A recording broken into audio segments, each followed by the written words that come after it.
مره غنعرف دارنا مربيني. كانت عندي 12 عام هذيك الساعه. ضربت مع بنت عمي اللي هي اصلا ماشي بنت عمي، ضربتها وهي تقول لي سيري انت داركم غير مربينك. مشيت كنبكي عند ماما وقلتها لها لا ماما نتوما غير مربيني. بدات كتبكي ماما، قالت لي لا شكون قال لك هاد الهضره؟ قلت لها قالت لي بنت عمي. مشات عند باباها تبرات منه، قالت لي شوفي شنو قالت لبنتي. صافي باباها ضربها وتقول لي ماما ما تبقايش تلعبي معاها. صافي من تما ما بقيتش كنلعب معاها. غدوز الوقت وداك الشيء، غنطلع للاعدادي غنقرا بحالي بحال البنات. واحد النهار كتوقف حدايا واحد المراه ديما كتجي حدايا، ديما كتدور معايا وكتقول لي بنيتي انت زوينه تبارك الله. كنقول لها شكرا، وكنحس من جهتها بشي حاجه، كنقول هاد المراه ظريفه حنينه. ما ديت ما جبتش. واحد النهار كنلقاها عندنا في الدار واقفه حدا الباب كتدق على ماما، كتقول لها خرجي لي بنتي. كتقول لها ماما اش من بنتك؟ خرجت عند ماما قلت اش من بنتها؟ قالت لي والو بنتي سيري دخلي بحالك. دخلت بحالاتي كنبقى نتصنت ليهم كنسمعها كتقول لها عطيني بنتي عطيني بنتي والله يجازيك بخير، كبرتيها وربيتيها وتغليتي فيها، عطيني بنتي راه ما قدرتش نعيش بلا بها.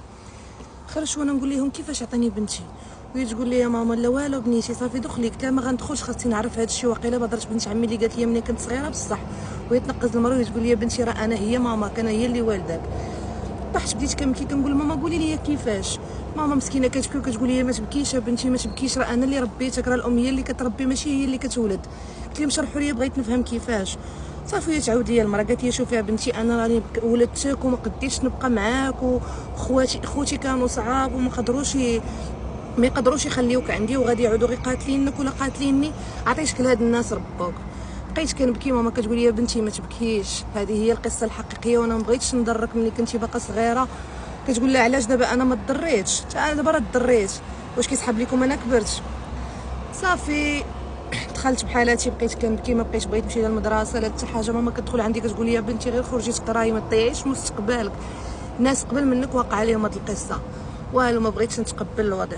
دازت مده زمنيه طويله ما بقيتش كنمشي للمدرسه. جا الاستاذ عندنا للدار ويقول لي شوفي، عاودت لي ماما كل شيء، قال لي شوفي عادي ماشي انت اول وحده ولا اخر وحده، قنعني الاستاذ. رجعت للمدرسه كنقرا، عاودت جات هذيك السيده وقفت عليا طلبت مني المسامحه. حنيت فيها قلت ماشي مشكل. قلت لها بغيت نعرف بابا شكون. قالت لي مرحبا ديك عنده بنتي تشوفيه.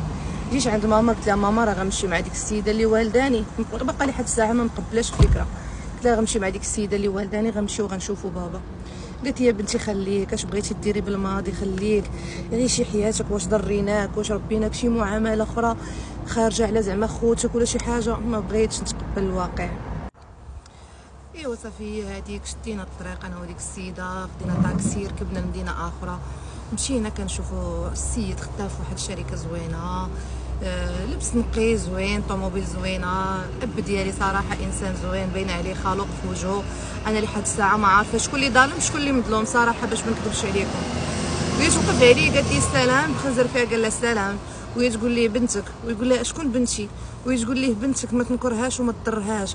قال لها شوفي لالا، قال لها النهار الاول من عرفتك راه ما عرفتكش كنتي معايا لراسي. قال لها واش انت كنتي كتمشي مع فلان وفلان وفلان اللي هما صحابي؟ قال لها مش عارفه بنتي ولا بنت واحد فدوك صحابي. قال لك غيقول لها ديك الهضره غنوقف عاوتاني وغنطيح. وانا نقول لها اش بغيتي عندي؟ كنت هانيه في حياتي، كنت وسط من الناس كيحبوني، عايشه وسط منهم الحب والاحترام.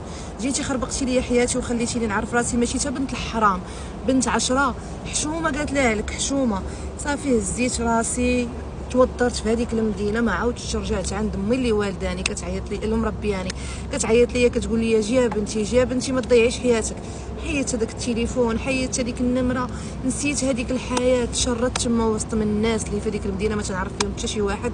واكبر مشكله هو انني غيطرى لي داك الشيء اللي طرا لامي اللي والداني.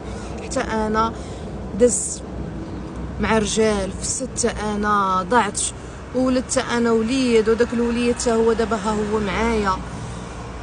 غنعيشوا نفس الحياه اللي عشتها انا. وانا ما نكذبش عليكم ما نسمحش لامي اللي والداني كون خلاتني غير مع ديك السيده. كانت حاسه معاها بالحنان، حاسه معاها بالامان، وسط من عائله زوينه، قراوني لبسوني، جات كرفست عليا هي وداك اللي كيسمي راسو اب ديالي. حسبي الله ونعم الوكيل فيهم. اش بغاو عندي؟